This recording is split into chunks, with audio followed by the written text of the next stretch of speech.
Welcome to one and all present here. Today, we have gathered for REVA Business School Distinguished Lecture Series.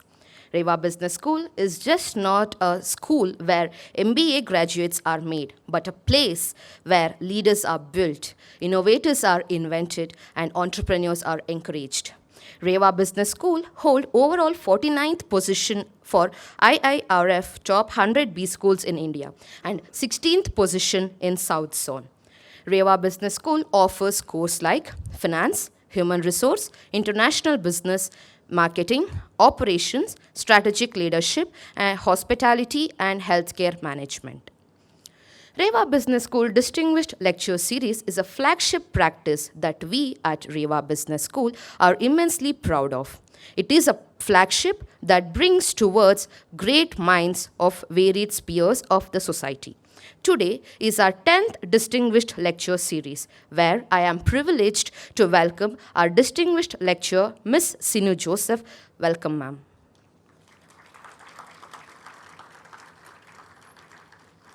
My heartiest welcome to our Honorable Chancellor, Dr. P. Shamaraju, sir. Welcome to you, sir. I extend my welcome to all the faculty members and my fellow friends for today's event. Welcome you all. Today's topic for session, Vidya, ancient science behind menstrual practices. In a man, shedding of blood is always associated with injury, disease, or death. Only women, who are half of the society, are seen to have a magical ability to bleed profusely and still rise gloriously like a phoenix every month. Miss Sinu Joseph has roots from Kerala, but she was born and brought up in Bengaluru. She has a degree of BE in Instrumentation Technology. She did her graduation from MS Ramaiah Institute of Technology in 2005. Ms. Sinu is an author who has worked at the grassroots with women and adolescents over a decade through various social organizations. She is the co-founder and managing trustee of Maitri Speaks Trust. She has done extensive action research in the area of menstrual and reproductive health since 2009 and traveled across rural India, interacting with thousands of adolescent girls and women directly to get a first-hand experience of menstrual practices and their impact on women's health. She has written extensively on unearthing the science behind practices and bringing forth a unique narrative, which is a Bharatiya perspective on menstruation. Her first book, Women and Shabarimala, was the first of its kind and provided answers to the question why women should not enter Shabarimala by exploring the science behind the restrictions. Her second book, Vidya, emerged in search of answers to the question asked by young girls regarding the cultural practices in their menstrual practices. Vidya has helped thousands of women find relief from menstrual problems, and it is also used by gynecologists across India to advise their patients on preventing menstrual problems. It is our pleasure and honor to have such an eminent personality in our campus today.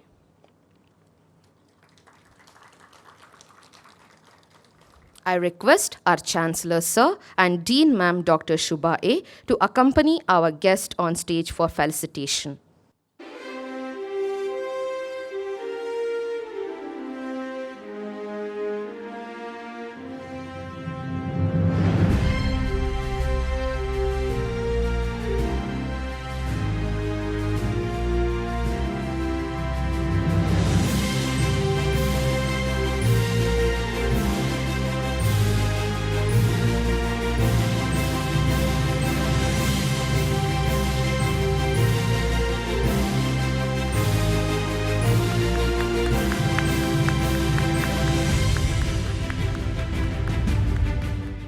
I'm happy to be here, and I look forward to us interacting.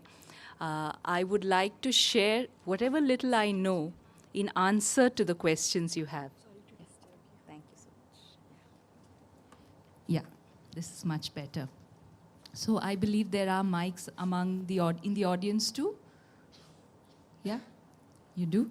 Okay, so I'll give you a small introduction on what it is I do so that you can ask questions pertaining to that. So I did my engineering, like all of you, and then took a break because I was sure I did not want to be a software engineer, but I wasn't sure what else I wanted to do.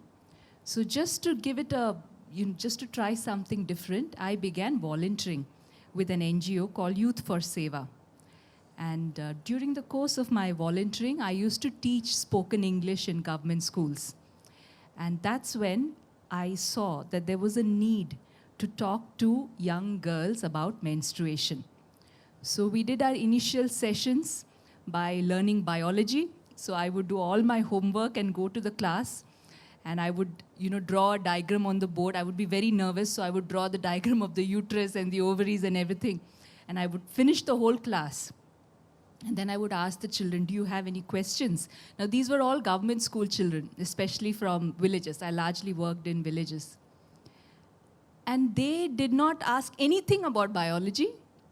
They did not ask anything about products. Their questions was, why can't we have papaya or curd or fish when we have our period? Why can't we go to the temple when we have our period? Why should we take rest? Why should we not talk to boys? And the boys who are not there in the class, because the minute we say such a topic, boys were segregated and sent off. By the way, I'm so happy that I think there are more boys in the audience here. Well, it's very nice to be able to talk openly about this to young men. Unless you are taking sannyasa and going away and you'll have nothing to do with women, this is a very, very important topic for you to know. So that's when I realized that the answers offered by modern science today in terms of hygiene and biology is not enough. There seemed to be a whole other system of knowledge which our rural women know. And they were passing it on to their children. And I'm sure many among you would know about these practices being done at home, not touching the tulsi plant, not going near the puja room, right? But I think most of the times we are not told why we should do this. We are either told it's because you're impure, or you're told that God will feel bad. These are the kind of answers that we are given. So naturally, like many of you, I also started telling the children, no, it's all superstition. There's no science to all this. But every time I said that, these children would go silent. They'll stop interacting, they'll stop asking questions because, I was dismissing the knowledge of their grandmothers and their grandmothers. So I was literally saying that, go against your family unknowingly. And that's when I realized that something isn't right. About 5 years into my work on menstruation, I was offered all kinds of awards and recognitions and funding by who? Whisper, Stay Free, Kotex, Bella, everybody. They wanted me to be brand ambassador, BBC, Bill and Melinda Gates, all of them. Then I started wondering why. What is it that they want? What do they get out of it? And I realized that for them, rural India is just a market. And to reach that market, they use NGOs. And what we have to do? We have to go out there and shame our own people. We have to say that all your practices are superstition. There is no sense in it. Use this product and you'll be fine. So I refused to do that. So my work on menstruation got no funding and no support. And all other NGOs very happily lapped it up. So any organization you see working on menstruation, they're supported by one of these manufacturers. And they're made to speak that language. I'm sure you've heard of, if not watched, Padman, right? That was a direct product of this agenda. Go out there and shame Indian women, because through shame we create a need. And when there's a need, a perceived need, not a real one, a perceived need, then we can push our products. All of you are MBA students. At some point, you will head organizations and you have to make important leadership decisions. At that time, you should know what to say no to. anything that compromises the integrity of your people, anything that requires you to speak a lie about your people just so you can sell something, have it in you to say no to that. You will have difficulty in the initial stages, but in the long run, it will pay off, because when you speak the truth and when you stand for dharma, the whole universe will conspire to bring you to a university like REVA and talk to future MBA students. So keep this in mind. It will happen to all of you if you decide to take up any work. At every point, there is a question pertaining to what is dharmic and what is not. And always have the courage to do what is right, even though it will almost always be the most difficult thing to do. And that's how you know that that is the right thing to do, right? So this is what I did. So after saying no to all these big organizations and names, I took a break to just understand, why do our women follow these things? And it is not just women in Karnataka. I traveled across India, 4-5 states in Northeast India. I went to Jharkhand, Bihar, of course the South Indian states, and everywhere it was similar practices. Who were teaching these women? Their grandmothers. Who taught those grandmothers? Their grandmothers. And this just happens. And this has been happening for hundreds of years. And I thought, if our rural women are following these practices for hundreds of years, there must be something to it. It can't all be superstition. What is that science behind these practices? I began exploring that. And then I understood that there is a whole system of knowledge, which we today call the Indian knowledge systems of Bharatiya Jnana Parampara, which includes Ayurveda, Jyotisha, Tantra, Chakra, Agama Shastra, Mantra Shastra. All this was by default known to our ancestors. And it is based on this knowledge that all these practices evolved. There's a lot of confusion today. Are these not pseudoscience? So let me tell you, what is science? What is science? Anything that can explain a phenomena is science. You're sitting here, you're listening to me, you're able to hear. We should be able to explain why it is that my sound, my voice is traveling and hitting your ear. That is a science. Every phenomena is a science. If we have the language to explain it, in modern science we call it as scientific. Now, there is a difference between our Indian knowledge systems and what we call Western science. What is that difference? Science is one. Okay, there is no bhed bhav in science. What is different is the level of understanding. Modern science, let's talk about biology. Modern science knows things at the level of the sthula sharira, the gross physical anatomy. Hands, legs, different body parts, digestive system, reproductive system, excretory system, all this is sthula. Sthula means that which you can see or hear or perceive with your sense organs. That is the science in which they have excelled. Did our ancestors not know this? Of course they did. The Rishi Sushruta, he was the world's first cesarean surgeon, world's first plastic surgeon. So definitely we had a knowledge of surgery, we practiced it, they knew the sthula sharira. But in addition to that, they knew something else.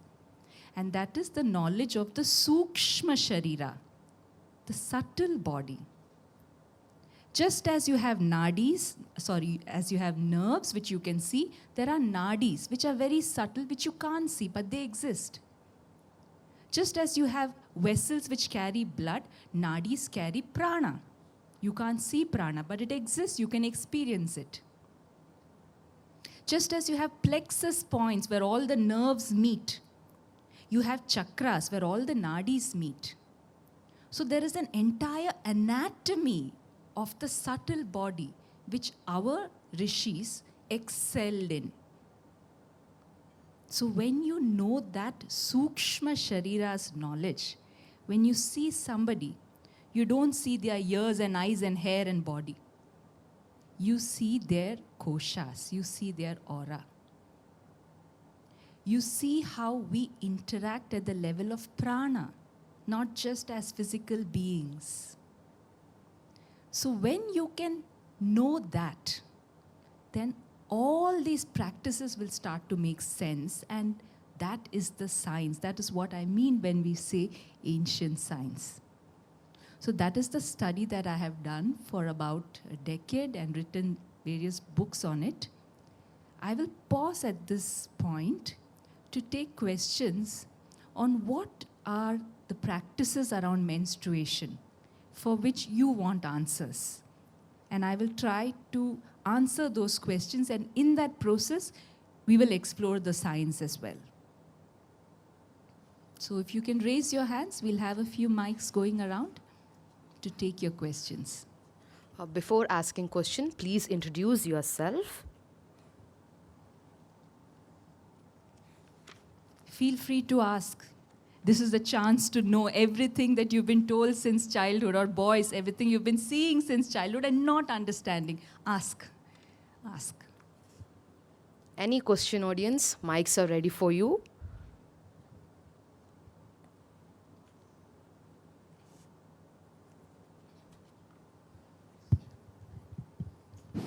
Yes, I can hear you. Go ahead. Hello ma'am, I'm Netra from MBA 3rd SEM.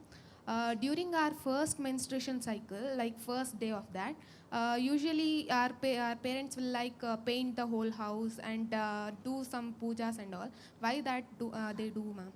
Wonderful way to start. The Menarche ceremony, right? Yes ma'am. Yes. Why do we have the Menarche ceremony? Why is it a celebration? Why even boys are invited? Yes. The whole village is invited. Once I was working in a village and I was meeting the MLA for some reason. And the MLA said, no, I can't come in the afternoon. I have to go to this Menarche ceremony. I said, oh, MLAs go for that also. So we celebrate it. It's so unusual, right?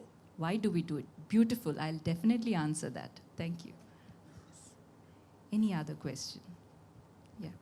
My name is Aruna, MBA first SEM.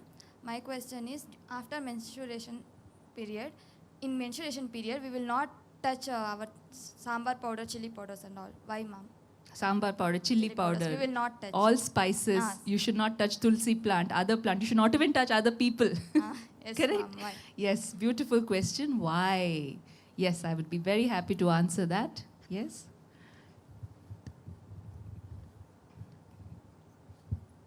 Boys can also ask, okay, don't worry.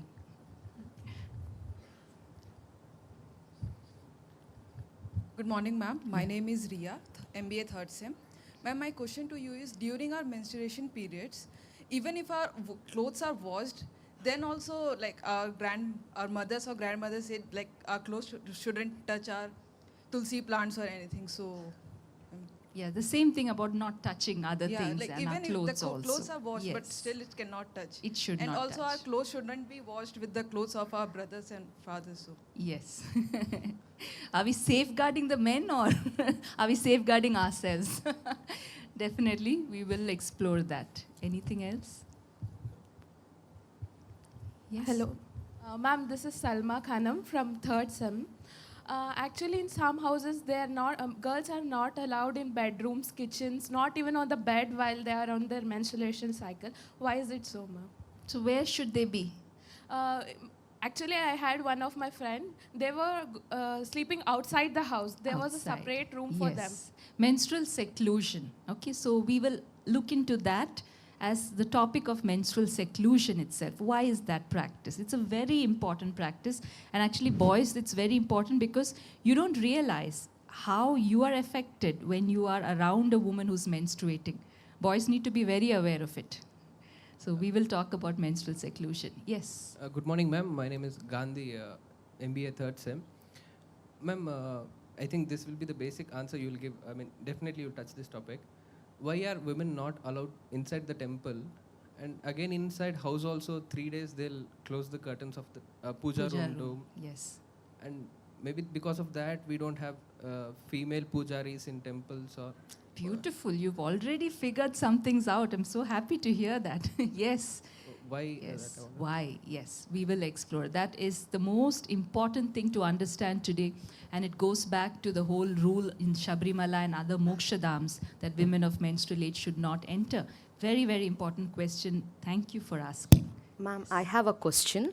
Where are Here, you? ma'am. Here, you're. Oh, sometimes you're so close to someone that you can't see them. So I'm Rachna R. Yes. So usually we women wear kunkuma, sindura every day. But from birth till the day we will wear a kunkuma. It's like kind of birth, right? But during our periods, we were said not to wear kunkuma. Why? Yeah, beautiful. I'm wearing a kunkuma now. Maybe that's why you remembered. I might forget this, so let me answer this right away, because later on it might just get lost. So we put kunkuma at this point between the eyebrows. We call this the Agnya Chakra. Agnya Chakra influences your pituitary gland. Heard of pituitary gland? Yeah? So pituitary gland is what controls all the hormones in your body, both for men and women. So when your hormones are released at the right time, in the right way, you'll be able to concentrate better, you'll be able to work better, you'll be able to do everything well. But during menstruation, all your hormones are naturally flat. And they have to be flat for you to have your period. At that time, when they're supposed to be flat, if you go on triggering this, you will upset your cycle. So that is why period is the time where you should not trigger the pituitary. The pituitary's functioning is to be flat. It is not meant to release hormones at that time. And we don't use chemicals. You have to use organic arshana, turmeric, which is mixed with certain things to give it this red color, lime, basically. And ideally from the temple. So when you take it from the temple, it carries the vibrational quality of that devata or devi. And that will, I'm now going off on a tangent. I will stop at this, but the reason is that it will affect and alter your cycle because it influences the pituitary gland, and you must not interfere with that process during menstruation. Thank you, ma'am. Sure. Other questions, or I'll start answering and then, yeah. Good afternoon, ma'am. I'm Anjali from MBA first year. And when women get menstrual cycle, mostly grandmothers and moms told that first you go take head bath and do touch things. We take head bath on first day, third day and fifth day. This actually happens. Though our health doesn't permit, we have cold and cough like that. Even they asked us to do head bath and do touch things. Yeah, so this whole bath has become like a superstition because we've forgotten why. What are the rules around bathing? I'll be happy to share insights on that. Thank you. So let's begin because the questions are endless, and when I tell you the fundamentals, I know many of you will be able to put together the pieces. We'll start with an exercise, small exercise. Remain seated. Silent your inner chatter. I want all of you to try to experience what is this prana, because everything is based on prana. You can't see it, but you should be able to experience it. So what I want you all to do is bring your hands together like namaste, but don't touch the palms. Hold it at a slight distance, small distance. Small distance. Close your eyes so that you don't look at each other. Keep your hands very close and just observe for next 2-3 minutes if you can feel anything between your palms. A very subtle energy. You may feel it like a pulling sensation between the two palms. Close your eyes, everybody. Empty your mind. Just focus on the space between your two palms.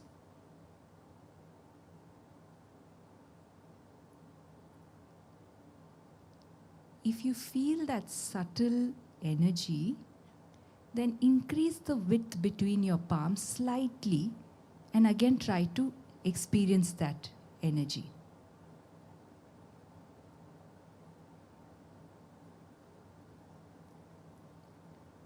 Keep increasing the width between your palms based on whether or not you can experience that pull between your palms.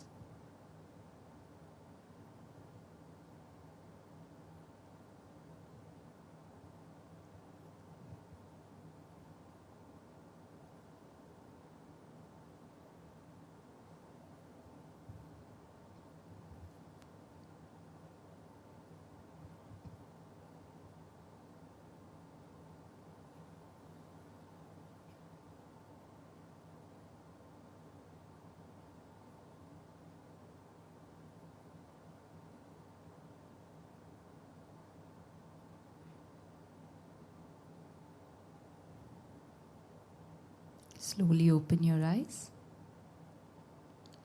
Observe your palms, at what distance it is. This is a practice which you can cultivate every day. Did anyone experience anything between your palms? Raise your hands, those who did.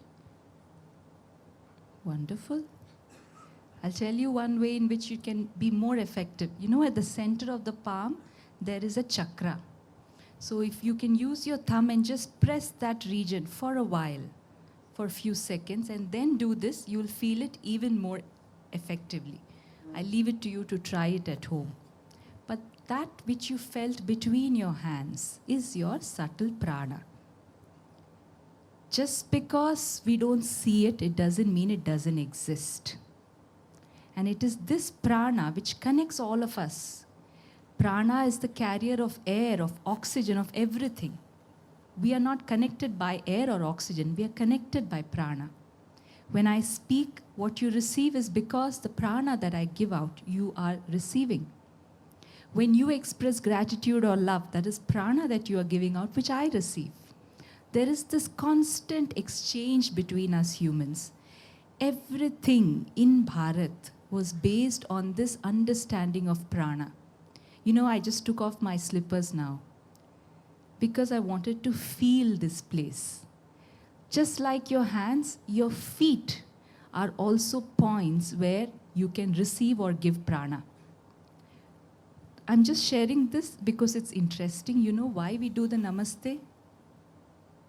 Our way of greeting is namaste. And people describe it as the way in which when we do namaste, we become very accepting of the other person. Whatever they are, whoever they are, we accept that. And in acceptance of that and in recognition that you are not just your name and your face and your career, you are the Atma behind this body. In recognition of that, we do namaste. But what happens in your body when you do namaste? So prana in our body, there are two main circuits. Those of you who've studied engineering, it is just like an electrical circuit. You should understand it like that. So the upper circuit of prana, in that, prana enters from your left hand, left palm, this chakra here, and it goes all the way to your heart. That is the home of prana in your upper body. And from the heart, it comes out and goes out through your right hand. So you know how all the Devi Devatas are standing like this in Abhaya Mudra? They are giving out prana. So when the Vigraham, the Prana Pratishtha is done, the internal circuitry is such that when they stand like this, they give prana out. And from the left hand, they receive. So in all our body, this is how the upper prana circuit is. Similarly, there's a circuit in the lower part of the body, wherein through the left feet, the sole of the left feet, you receive prana. It travels all the way up to the reproductive region, which is the Mooladhara chakra is located. And then it goes back down to the leg to the right.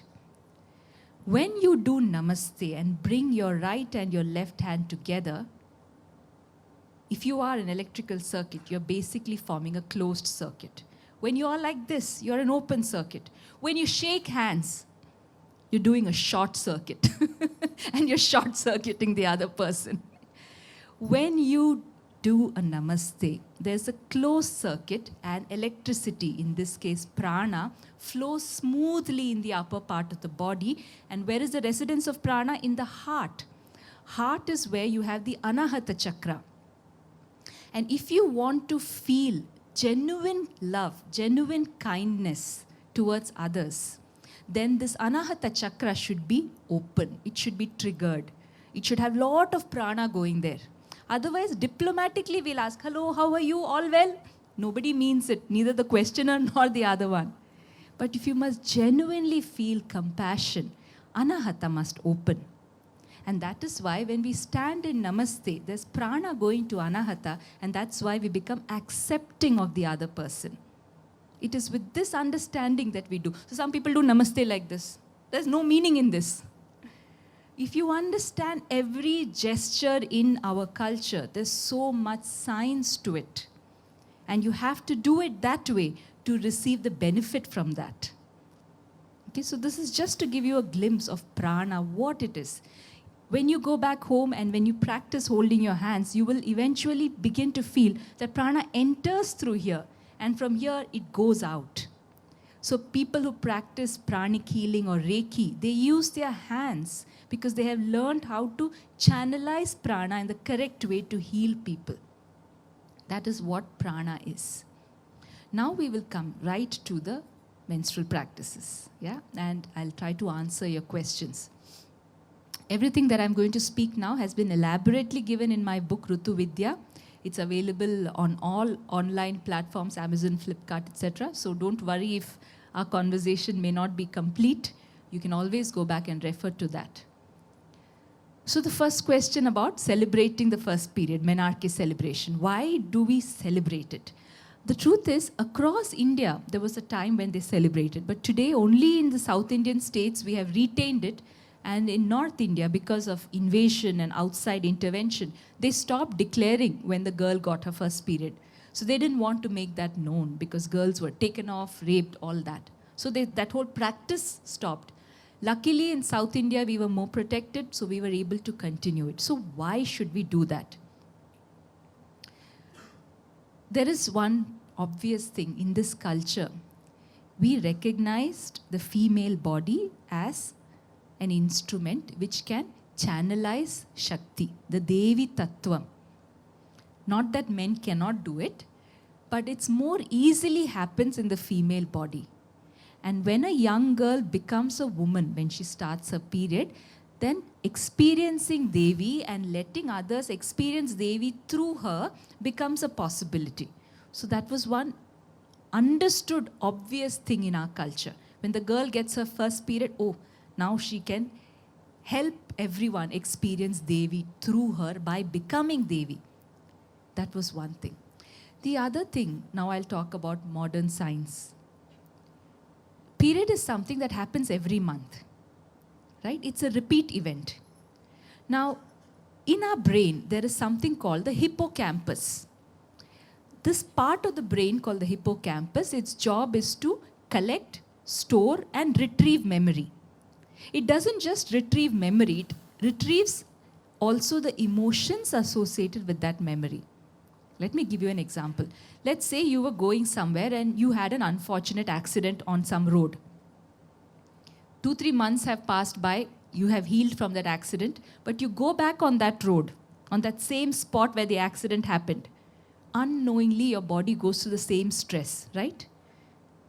How is that happening? Hippocampus is throwing that memory, and with that memory, the associated emotion that has also been logged and stored. That emotion also you go through. This is called episodic memory. Similarly, something nice if it happens. Let's say your first day at REVA University. Something beautiful happened at the canteen. Every time you go to the canteen in that spot, you are reminded of that first day and that beautiful event. So unknowingly, you become happy. Again, episodic memory. Not just that photographic image, but the emotion. This is how your brain works with memory. Now think. If the first period is a negative, stressful, embarrassing one, every month when her body gets the period, the hippocampus throws back the memory of stress, of embarrassment, of pain. That is why the first period has to be celebrated.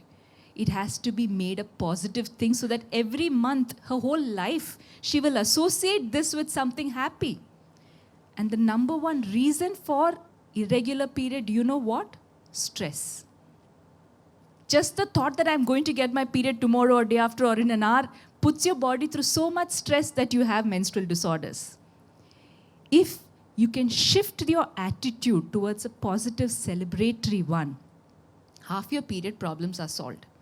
I was once doing a workshop like this in Coimbatore, and one lady, she was around in her 40s. She stood up and she said, I want to share an experience. She had 2 children. And she said her whole life, every month, she had such severe period pain that she couldn't function. Every day she would wake up and she'll be in so much pain and she'll curse her uterus, curse her period, curse being a woman. It just continued every month. And then she said, one month, a friend of mine happened to come home and saw me in that painful state. And my friend just told me, you have to learn to be grateful to your uterus. Just that one line. Something occurred to her. And the next day onwards, every morning when she would wake up, she would sit and for 5 minutes just express gratitude to her uterus for making her a mother twice. Just that, expressing gratitude. And she said even she was shocked why from the next month onwards, her period pain, which she's experienced every single month, suddenly stopped. Suddenly stopped. She never got period pain again. Just that shift in attitude, if you can feel gratitude towards your body for this, it will change your experience of it and you shouldn't have to feel period pain. Period pain may have become common. It's not normal. According to Ayurveda, you're not supposed to have mood swings. You're not supposed to have period pain. Arey, that is the time when you become so intuitive, you connect to that Shakti within.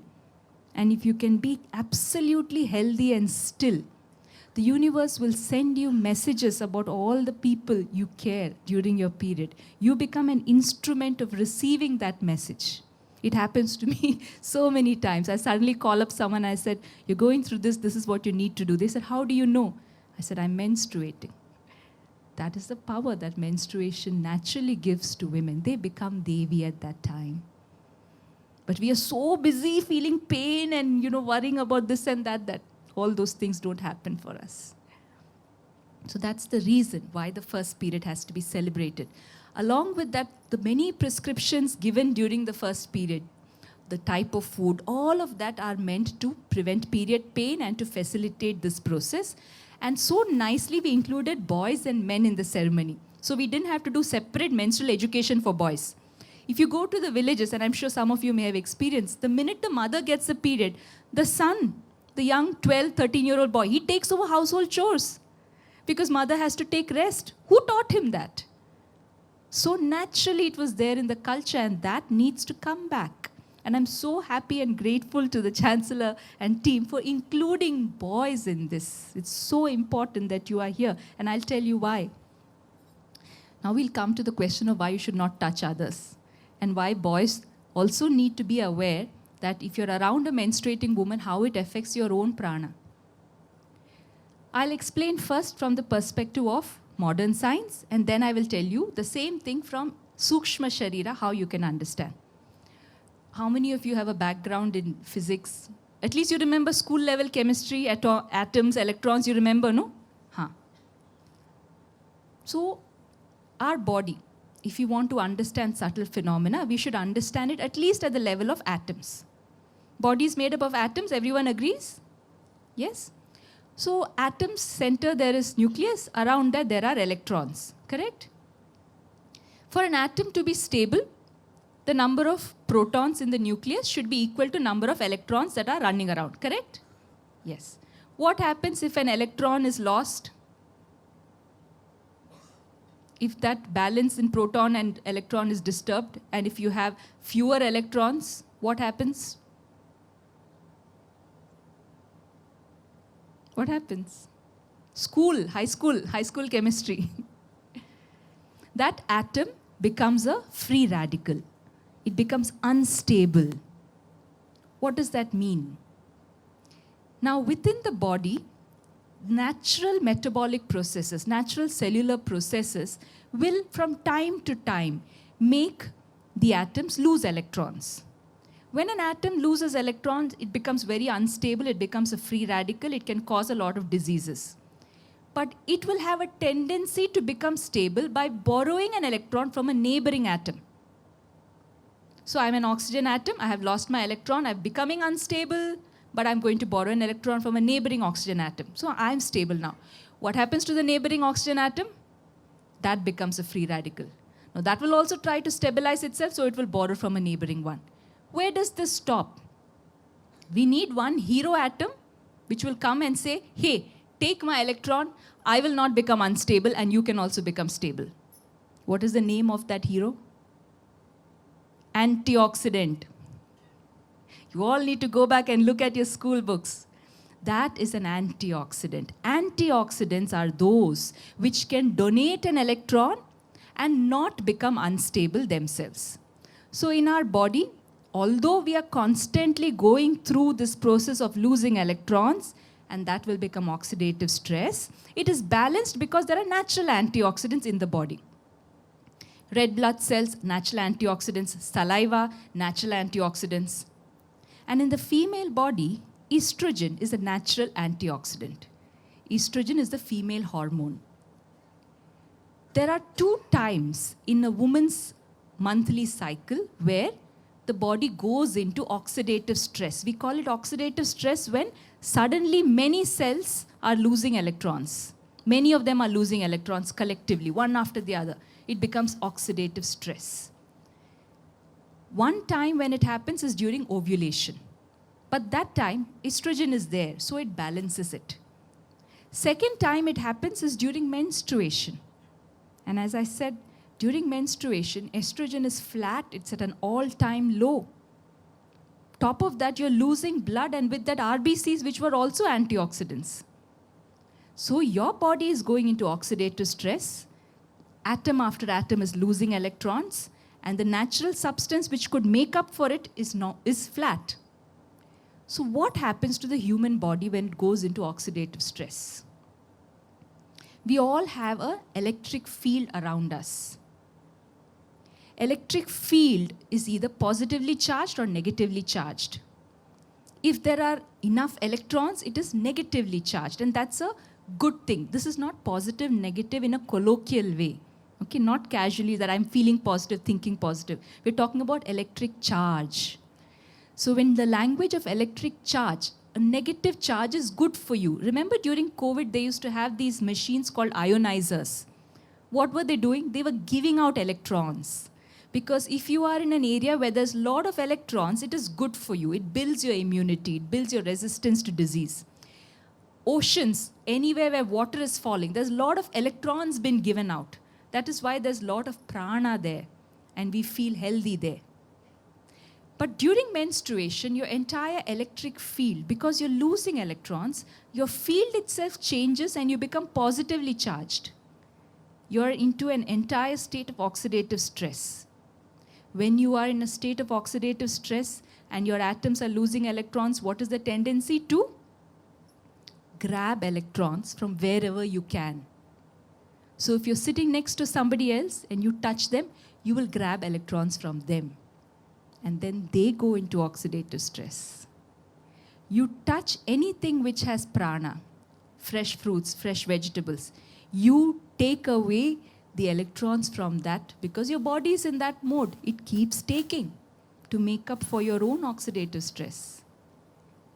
So boys and others who are non-menstruating, when they are around women who are menstruating, unknowingly the menstruating woman is going on taking electrons from them. And those who are around them will experience this in terms of depletion of energy. They'll feel tired, they'll feel irritated, they'll not know why, but they're feeling very angry.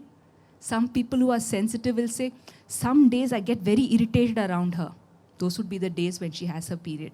Not because she did something, but just her presence is taking away your electrons. That is the entire reason for menstrual seclusion and why women should not touch this or that. And in our villages, the minute you touch someone who's menstruating, what they are told, go and take a bath. So if they touch someone, they immediately have to go and take a bath because falling water releases electrons. So it makes up for the oxidative stress. This is the language of modern science. Same thing if we have to explain it through our Indian knowledge systems. In a very simple way, they said, when you menstruate, you lose prana. When you are losing prana, you tend to absorb prana from your surroundings. Anything that has prana, you will tend to absorb it. The most sensitive is a tulsi plant. If menstruating women are around that and they're touching it and they're being around it, especially women of a particular prakriti in Ayurveda, then that plant will die because it's so sensitive. You've taken all its prana. So you may cook food and it will look the same, but it will not taste the same because that food is devoid of prana. Why is there so much of focus on organic food? What is different about organic food compared to frozen food? A frozen apple looks the same as organic apple from the outside. What's the difference? Organic food has lot of prana in it. It will not even dry very fast. If you keep it out, it will last for maybe more than a week. Whereas the thing that you've taken from the fridge, prana is gone. Just externally, it looks like that. And if you're sensitive enough, you'll know the difference in taste. So when a menstruating woman cooks food, first of all, she'll take all the prana from that into herself. And then she cooks and gives to others with so much love, but there's no prana in it. It just looks like the same. That's why women who are menstruating are told not to do this, not to do that. Now, it's not just that she affects others. She is in a state where her prana has to go out of the body. That is her natural state. And at that time, she cannot be in spaces where she receives too much prana. That will affect her period. Now, since we are talking about prana, I might as well tell you, in the body, there are 5 types of prana vayus. They are called Panchapranas. They govern all the function in the body. So you have prana. Subtype of prana vayu is also called prana. It controls the outward breath, the inward breath. Then the outward breath is controlled by the udana vayu. You have vyana vayu, which circulates all around your body. You have samana vayu in the region of the stomach, which is what starts digestion after you eat. And then you have apana vayu in the lower part of the body, which is the equivalent of your body's gravitational force. Now, how many of us have questioned, what is this gravitational force? We can't see it. How do we know it is there? How do you know it is there? It's the reason why you're all seated and not flying. Correct? If there was no gravitational force, we would have all been flying. In our Indian knowledge systems, the Vedas have said, Yatha Brahmande Tatha Pinde. Whatever is in the macrocosm, in the Brahmand, the same thing is there in the Pind, in the microcosm. So if there is a gravitational force outside in our environment, which is keeping things down, there is an equivalent inside the body, which is also keeping certain things down. That is called the Apana Vayu. It operates in the reproductive region, in the lower part of the body. If Apana Vayu's direction is not downward, you will not be able to urinate. You will have difficulty, you'll have constipation, you'll not be able to defecate. You'll have difficulty in childbirthing. Labor problems are because Apana Vayu's direction has been blocked or changed. Normal delivery, Apana Vayu should flow smoothly. The release of menstrual blood, the release of semen, all of this is governed by a well-functioning Apana Vayu, which is your body's gravitational force. During menstruation, menstruation is that time where, see, in all the other processes, urination, defecation, Apana Vayu is like a switch. It turns on, that function is over, it switches off. But when you menstruate, because you're bleeding continuously, Apana Vayu is in a switched on position all the time. It's active on all the days when you're bleeding. And it has to be, otherwise you'll have period problems. So Apana Vayu is flowing down and out, and it should. But the minute you go to a space where all the pranas are turned upwards, such as a temple or a puja room, or you listen to certain chants, or you do dhyana, the purpose of all this is to turn all the Panchapranas upwards towards the higher chakras. When Apana is flowing down, if you go to these spaces, then Apana is forced to turn direction. Many women who are sensitive will immediately experience severe cramping sensation if they enter the puja room or they go to a temple during their period because of this. And if you don't stop this, and if you keep putting your body through processes that will invert apana, it will result in severe menstrual disorders like endometriosis or PCOD. During the Olympics, every time there's a discussion on what products should women swimmers use if they have their period. It's such a silly discussion. You know why? Because the minute you step into water, your period stops. Because water stops apana from going down. It turns prana up. Just stand under a shower, women will know. As long as water is falling on your head, the bleeding stops. It's only when you move away that your bleeding will resume. So swimmers, if they step into water, their apana is blocked, and that's why they have severe menstrual disorders. There's an exclusive chapter on period and sports. Sports women are silently going through the worst health crisis because nobody understands the cause for these things. And they're repeatedly putting women's body through processes thinking that women should be able to do everything that men do. If that sort of equality we want, I think it's better that we work towards making men menstruate rather than making women not menstruate. Equality should not be of the external. It should be an inner oneness, which is what our culture taught us. So the reason why you shouldn't go to temples or do anything which will cause inversion of apana is this. Women who are gymnasts, women who do yoga during their period also suffer from same problems because you're standing on your head. Apana has to go down, it is turning up. And that's why they have severe problems. So these are some of the reasons, just to give you a foundational understanding of how much science is there and how many things, and anything which we can explain through Indian knowledge systems. If we understood that correctly, we should be able to explain it also with our modern science. Only then is it proper science. Science is the same. The level of understanding is different. Whatever I say as oxidative stress, there's an equivalent answer in the loss or gain of prana. We should be able to understand and correlate the two. That is when it will begin to make sense, isn't it? Do you agree? Yes. Which are the questions that I have left out?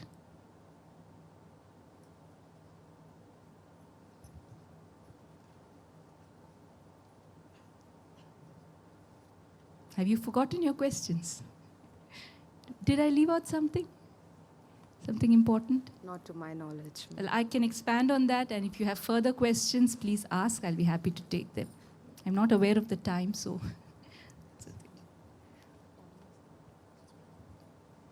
If something I said wasn't clear enough, or you have a contradictory question in mind, please feel free to ask. If I know, I'll be happy to share.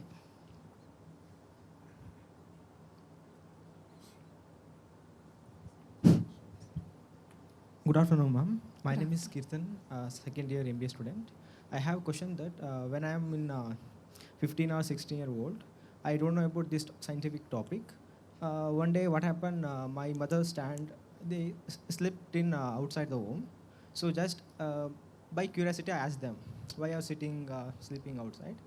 They said the crone touched me. That's why I'm sleeping. Like they said indirectly, but I have now. I have a bad impression that why my mother not tell scientific reason behind that, why they hide this priority, ma'am.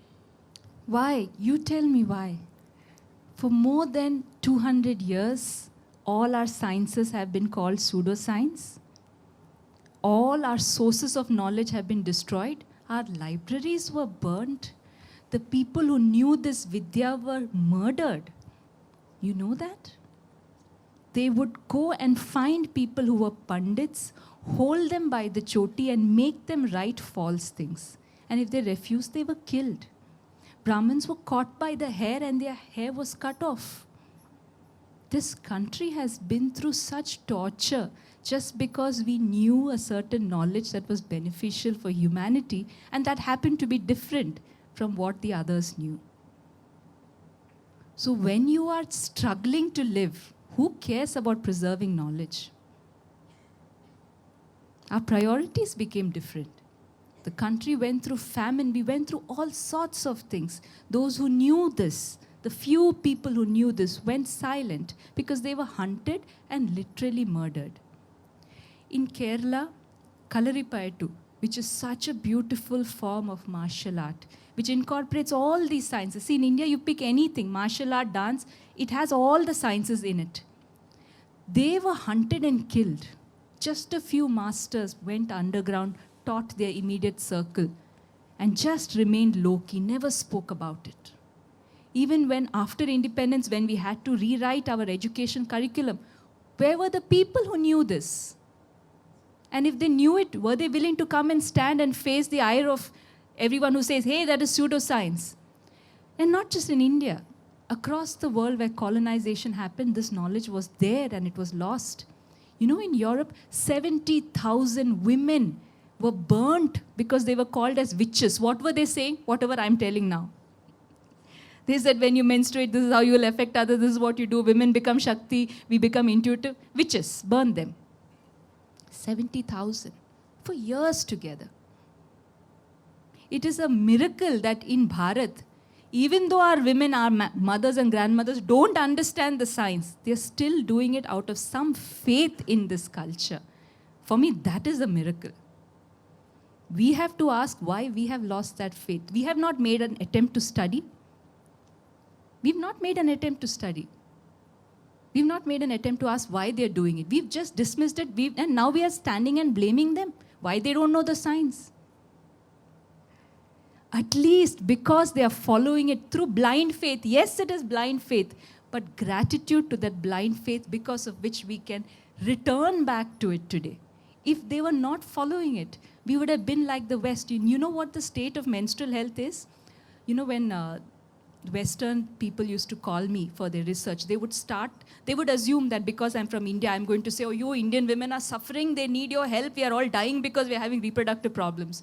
And I would tell them that in India, I'd studied 150 published research papers, published by whoever, just to know what is the truth. And you know, in India, the highest prevalence of menstrual disorders is 15% in studies done by gynecologists. Among these Western women who would call us to help us, I would say among you, 50% women have heavy bleeding. So if two of you are sitting, I know one of you has a menstrual disorder. What will you tell me? Across Australia, 94% of adolescent girls have period pain. They are leaving school because they can't handle period pain. In New York City, 42% girls remain absent during menstruation because of period pain. It's not like that in India. Because of the blind faith of our grandmothers and the way they whack us on our head if we don't follow what they tell us to.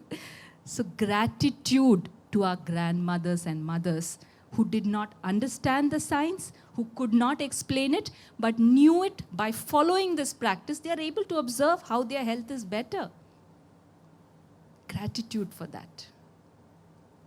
That's what I have learned. The first 5 years, I also dismissed everything. But then just the faith with which they were following it made me wonder, maybe there's more to it. And it is all our responsibility to revive this ancient knowledge systems. You should become so subtle that when you look at me or when I look at you, we should be able to perceive the prana in each of us. You know, our rishis saw everyone at the level of the aura. If you're happy, your aura is one way. If you're in doubt, your aura is in another way. If you're unwell, your aura is different. And aura is the English term. What is the Indian term? Koshas. Panchakoshas. We have to become so subtle that we perceive things like that. We should be able to experience the subtle reality. I spoke too much for a very simple question, but thank you for asking that question. Yes. Session is open for Q&A. Anyone with question, please raise. Yeah. Hello, ma'am. I'm Namaste. Santosh Pawar. Ma'am, this question may be different for the topic, ma'am, but still I want to ask. As I noticed, ma'am, you always cover your ears with the hairs, ma'am. Is there any modern science? Cover my ears with what? With hair? No, I don't, do I? No, but something related I can tell you that the reason why we used to pierce our ears, our nose, all that is related, they are all marma points. And when you pierce these different places, you have a certain energy flow. And also the way each of us tie our hair. Hair carries a lot of charge. That's why when you go to the temple, they tell you tie your hair, right? So if you leave the hair open, the energy is very scattered. If you tie it in a bun, it triggers the pituitary. If you tie it up here, then you become a yogini. Don't do it now. Keep it for after your menstrual years. And men also, the shikha that you wear, shaving the head fully like a monk, all these things had very distinct reason. I want you all to explore it now. You should explore it. Take it up as a task. Wearing a mustache, not wearing a mustache. First observe how you feel about it. Then try to understand at the level of prana how it affects you. Because body hair carries a lot of charge. So no, I don't cover my ears. That's not intentional. But you're observing things. That's a good point. Yes, ma'am. Yeah, good afternoon, ma'am. I'm Aditya. I'm sorry, there's one question here All right. ma'am wants to ask. After that, I'll take yours. Yeah. Yeah, I'm Vidya. My question is, what is your explanation on, now we're all moving to the menstrual cup and giving up on the sanitary pad. Now, yes, definitely it is ecologically friendly, but what does ancient science say about using something like that? Is that a good trend to move towards to? Yeah, because cloth is not practical, so what do we do? It's a very important question, and I will tell you from my own experience and what my Ayurveda physician told me. She told me that we must never close the menstrual opening or any opening. See, in Ayurveda, even if you have to sneeze, the Westerners teach us to cover and not make noise. It's very bad because Vayu is coming with such force. If you suddenly stop it, it will go haywire inside and it'll cause problems. If you have to sneeze or cough, you should let it out. Don't do it on someone's face, of course. But you shouldn't hold anything that is coming out through any of the body's openings. And the same goes true for menstrual blood. The minute you use tampons or menstrual cup, you're blocking the Vayu. So what is the best product to be used and how do we decide? Now, the science of it, from modern science only I will tell you. The vaginal region has a pH. pH, you've heard the term pH, right, all of you? pH of 3.5 to 4, acidic. It is acidic in nature because that is how it kills all the disease-causing bacteria. It has to be like that. Now, blood has a pH which is high, 7.5. It's alkaline. During menstruation, because blood is always in contact with the vaginal region, the pH of vagina also goes up. So if you use products which collect and store blood for long periods of time, all those advertisements which say this pad will give you 12-hour protection, worst thing from the gynecologist's perspective. Never use it. You don't need 12-hour protection. No product should collect and hold blood for so long because it will change the pH of the vagina and then you get infection. So you should be able to change every 2 to 3 hours. And the product should be something that's breathable so that air circulation happens to prevent buildup. Otherwise, there is heat and there is moisture. A nice, cozy environment for bacteria to grow. And that is how you have to decide. Now, if you think of this, the product should not block the opening. The product should not hold and store blood for long periods of time. The product should be breathable. So there should not be any leak protection layer. If you consider these 3 points, what is the best product that is left? What is the best option? Cloth. Good old cloth. It's the only product which satisfies all this criteria. But when we use something which is from our ancestors, we can't take it as a standalone practice. If you use menstrual cloth, which is the best thing, which is what I do, then it should go hand in hand with a menstrual leave. What I am recommending to institutes in my own organization and to women is give women the option of taking a menstrual leave. Because it's not just about period pain. Even if you have no period pain, when you are around others during menstruation, you are putting them into oxidative stress. You are yourself not able to be productive because what is the hormone that gives you energy to work? Estrogen and progesterone. These two are flat during your period time.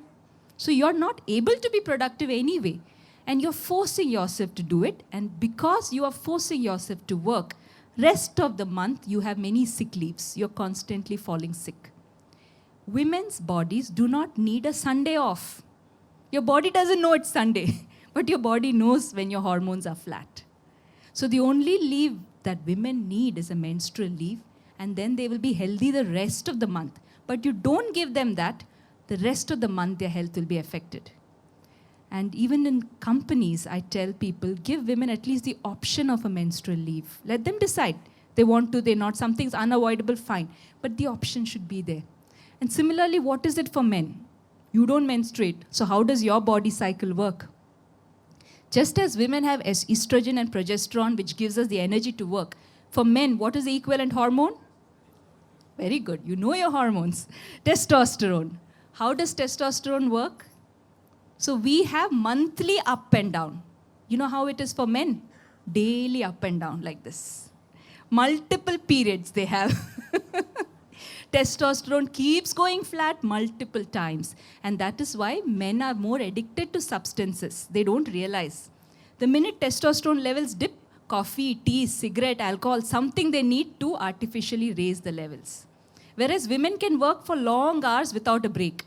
Men have to keep taking breaks every 2-3 hours because testosterone falls flat. So without taking substances, how can you make sure that your testosterone levels are stable? How? Yoga. Yoga is the only option for you. Menstruation for women cleanses out our internal toxins. It gives us a free detox. Men, you have no such option. That is why if you see lifestyle diseases happen much more for men. For women, it will start after menopause. For men, it happens much earlier because you're collecting and storing all your toxins happily. And you're not giving your body any natural detox. For you to have the equivalent benefit of menstruation, you need to do daily yoga and sadhana. That is the only way your body will be detoxed. And women, we do nothing and we just have fun. Once a month, everything is taken care of. We just need those 3 days off. But for men, it's a daily process of detoxing yourself. Otherwise, you'll become addicted to substances. That's why all the sadhana, sandhya, vandanam, so many practices are there, all for men. What is the practice for women? 3 days off, that's it. Nothing else? Nothing else. For men, no, everyday yoga. They have to wake up early. And men, the testosterone levels dip after sunset. So all your studies, your work, everything, you need to start much early in the day. Start early. Brahma Muhurtam. That is 1.5 hours before sunrise is when your body is at its best. You have to wake early and end the day early. No prolonging it into the night. That is when you become addicted because your testosterone levels are dipping. If we understood this, the way we give leave, the way we work, it should be according to our biology, isn't it? On Sunday, does your hormone change? No. But understand the hormones' daily and monthly cycles and accordingly plan your work and life. Do you know how Sunday leave happened in India? So when the British were here, we used to have cloth mills here and there were cloth mills in London. Our people never took Sunday off. They took off in the villages even now. When the woman menstruates, even the man takes off because she will be sitting somewhere. He has to do household work. So men and women and everyone took off together when the women menstruated. Farming also was stopped. Everything would stop. And then during Amavasya, during Purnima, during festivals, because these are all celestial influences, body is going through changes. To reset the body, you have to do some sadhana. That is what our festivals are, by the way. We never took Sunday off. In the late 1800s, the British noticed that Indian mills were producing much more than the London mills. Because in London, every Sunday they had to take off to go to church. So if you're taking Sunday off, please go to church also. That is a reason. So they introduced something called the Factory Act, which made it compulsory for Indians who are working to take Sunday off, compulsory, so that we don't produce more than the London mills. And today also we are happily following that. So this is the reason. Next choice is up to you. Yes. We have one last question. Yeah, good afternoon, ma'am. I'm Aditya. So speaking about a woman whom you told experienced something better after she changed the attitude towards herself. So currently when you notice a lot of them are facing PCOD issues. So is it because of the attitude and their practices, and can this be cured by their own self? Very important question on PCOD. Thank you. Attitude is important for whatever menstrual problem you're going through. If you can't feel positive about your body's processes, you will never heal. No matter how much medicines are pumped into you, you will never heal. But PCOD has a deeper reason. What is PCOD? In PCOD, your ovaries are becoming dysfunctional, correct? Ovaries are not functioning as it should. If you go deeper, it means there isn't enough prana going to the ovaries for it to function as it should. What is blocking the prana? Many things. Blood is a carrier of prana. So the minute blood supply to the ovaries is being blocked, prana is also being blocked. What could block blood supply to the ovaries? Do you know? The previous generation, our grandmothers, we hardly heard of things like PCOD and fibroids. It's so much more in this generation. And one of the reasons is the clothes we wear. The minute you wear clothes that restrict blood supply in the pelvic region, you are restricting the flow of prana to the ovaries. And that is directly resulting in PCOD. When the ovaries have lesser prana, the feedback that they must send to the pituitary for releasing certain hormones at specific time, stopping certain hormones, that feedback mechanism is messed up. And your body is throwing out all kinds of hormones at wrong time. This is one reason. Anything, you know, in the villages, the girls would ask, Akka, why should we not sit with our legs crossed? To that level, they understood that you should not restrict the flow of blood through your reproductive region. It's not just the clothes, the way you sit also for women. All our household work was done by squatting, cleaning, mopping, drawing the rangoli. Everything was done by squatting. That's the best exercise for women because it channelizes prana downwards towards your reproductive organ. Today we are going to yoga classes and standing on our head and turning prana, and consequently ovaries are not getting enough prana. Right? So that's one reason for PCOD. The other reason is, and this connects to the Sabrimala case also, if you do anything which will keep triggering your pituitary gland excessively, but at the same time you're not triggering the ovaries. Now, these are endocrine glands, but what controls the endocrine glands? The chakras. The Agnya chakra controls the pituitary gland, and the Swadhisthana chakra controls your ovaries. When you go to any place which is a Mokshadham, Kailash, Manasarovar Yatra, Sabrimala, these temples are designed for giving you moksha whether you're ready or not. Whether you get moksha or not, certainly your prana will go towards Agnya chakra and not towards Swadhisthana.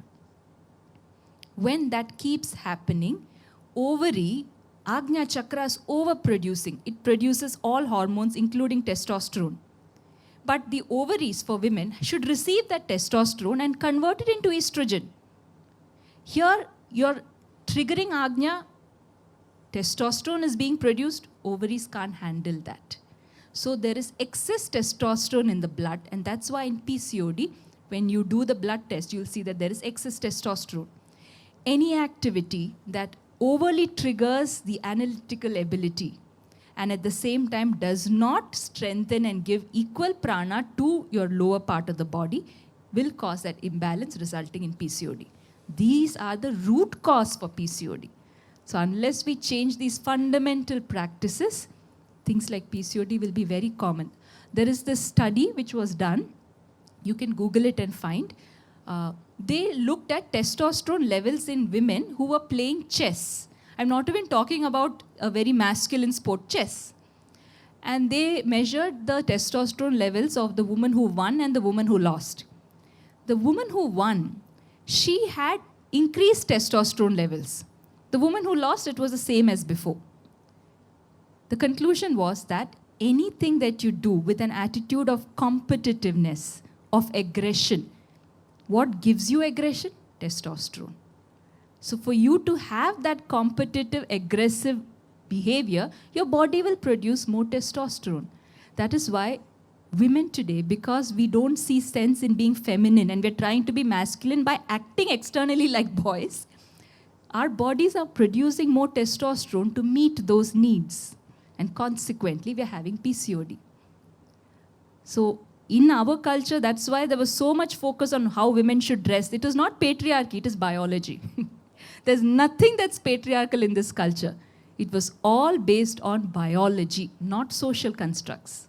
Because we lost that science, we lost that sense also.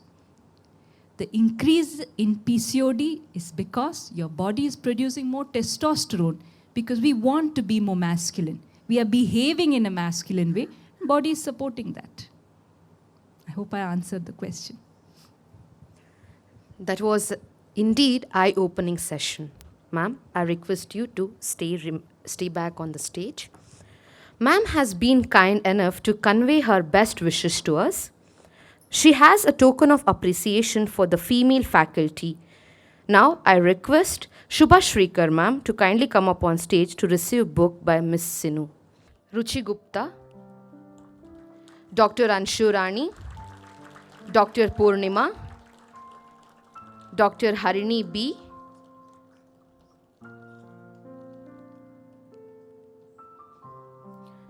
Dr. Shakti Chaturvedi, Dr. Ramya U, Professor Preeti BN, Professor Triveni Supriya S, Professor Madhu Chandrika, Professor Ipsita, Dr. Manasa N,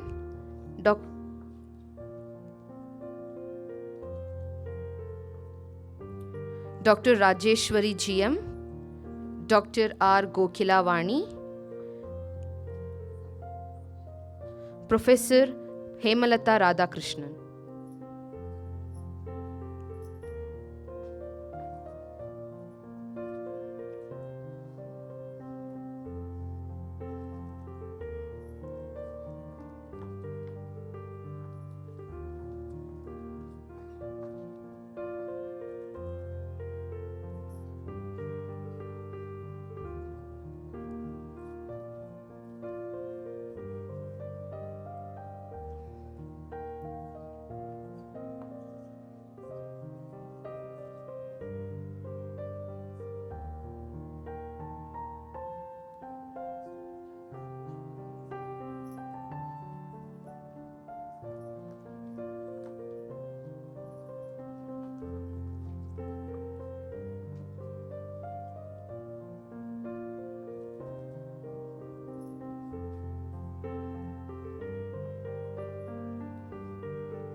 Thank you, ma'am. Now I request you to be seated off stage. As ma'am said, let's keep our Anahata Chakra open and share love. As we have come to ending of our session, on behalf of my school, I would like to express my gratitude for this event. First, I would like to thank our Chancellor, Sir, Dr. P. Shamaraju, for creating such a thoughtful space. Thank you, sir. I would like to extend my gratitude to our speaker, Ms. Sinu Joseph, for delivering such an awakening and enlightening talk. Thank you, ma'am. I extend my thanks to all the faculty members for their never-ending support. Last but not the least, I would like to thank all my fellow friends for being so attentive and enthusiastic throughout the session. Thank you, one and all.